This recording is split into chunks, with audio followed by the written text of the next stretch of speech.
Hi everyone, hope you're doing well from wherever you're watching this channel, depending on your time zone. Now, Bungoma County was granted a chance to host the Madaraka Day celebration, which will be taking place on the 1st of June. Therefore, this is historical for Bungoma people.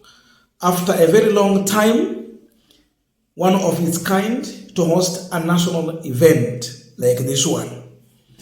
And this will be taking place at Masinde Muliro Stadium.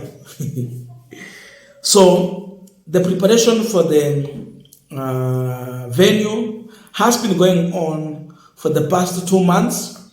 They're trying to upgrade the stadium before the celebration. So that's what will come to your area if it happens that you are hosting such kind of an event.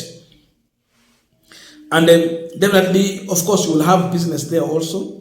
That's a good thing when you are hosting such a national event. Watu wakuuza watakuwa, there will be an exchange of goods and services pamoja na pesa. So that's the good side, but politics at play. As all the preparations are going on, definitely we are seeing Billboard erected to invite William Ruto and the entire team for this celebration. And if you check keenly on some of the billboard that I've seen people sharing on social media, you will see the images there. In one of the billboards, William Ruto is coming out.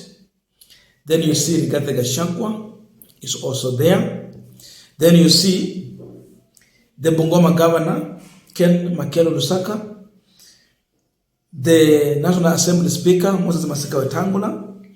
Then we also have the Senator of Bungoma County, anaitwa David Wakoli, and we have the woman rep, anaitwa Honorable Wamilianga Catherine.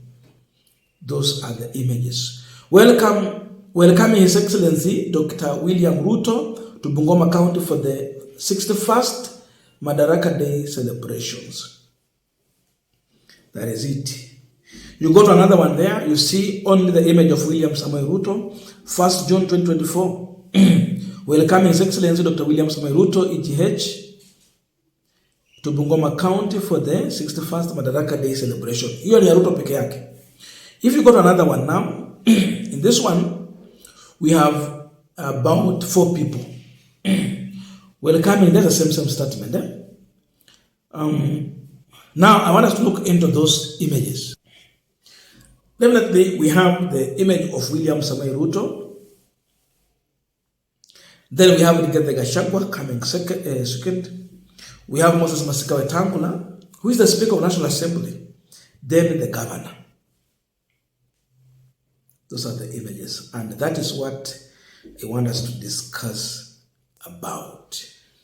The big question on this pipeline is why Masinde Mudavadi is missing in all these images when this activity will be taking place in Western region. Mudavadi and Wetangula told us that they are working together, they are brothers, they mean good for the region.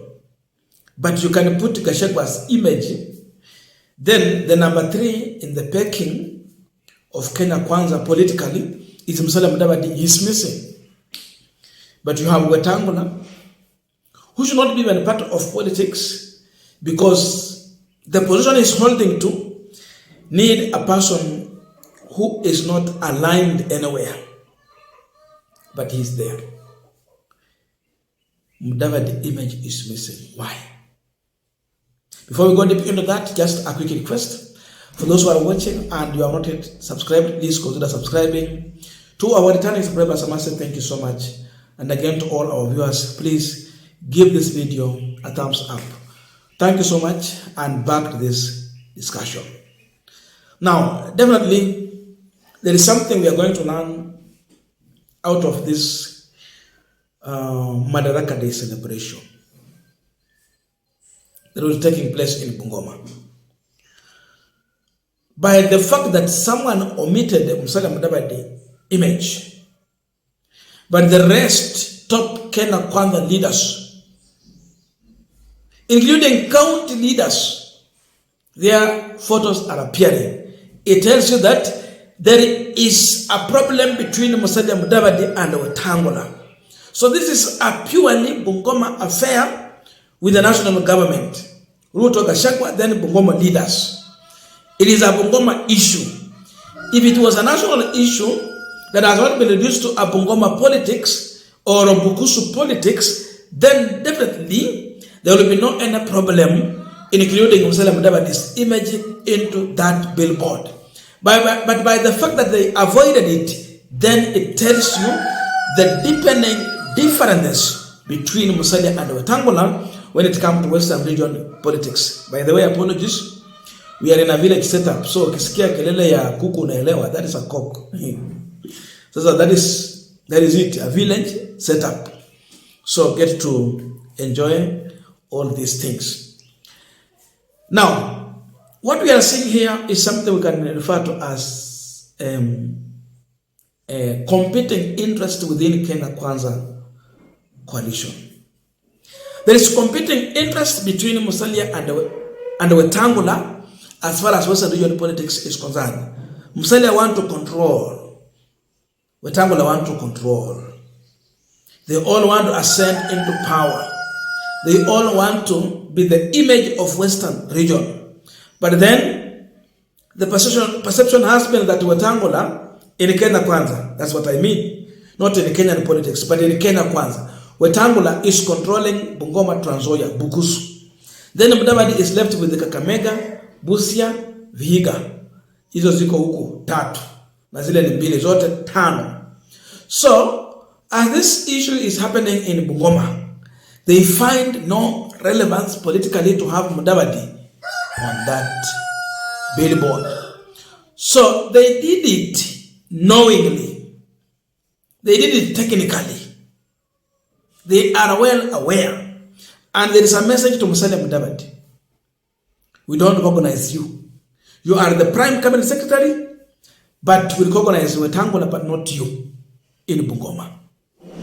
And that is coming very loudly from Ford Kenya party, nowhere else. The woman rep, Ford Kenya. Senator, Ford Kenya. Governor, Ford Kenya. Wetangula, Ford Kenya. Then the top, Gachagua and William Ruto. Mudavadi is appearing nowhere. So definitely competing interest issues comes in, and that tells you that there is a sharp division between Mudavadi and Wetangula. They pretend to be working together, but sometimes it plays out and it exposes them. So, because up to now these leaders have refused to work together, they weren't even compete when they were in Kenya Kwanza. So we see the greediness within these leaders. I'm just wondering, what if it was happening in Kakamega or Vihiga? Will the same happen, or at least Wetangula image will be somewhere? Of course, we know constitutionally, William Ruto in the pecking, number 1. Gachagua is number 2. Wetangula is number 3.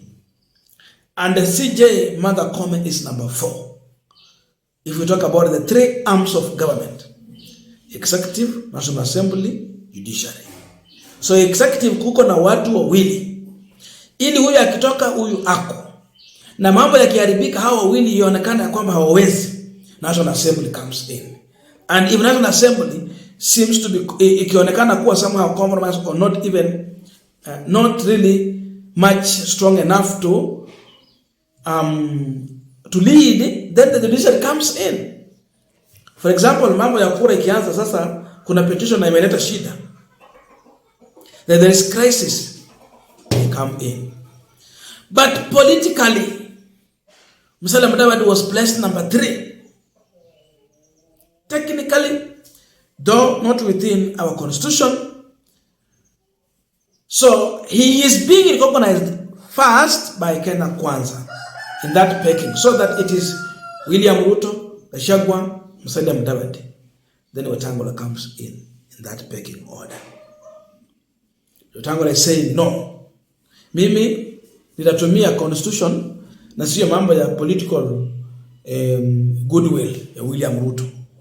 So definitely the message to Musalia Mudavadi as he goes to Bungoma to attend Madaraka Day event on 1st June.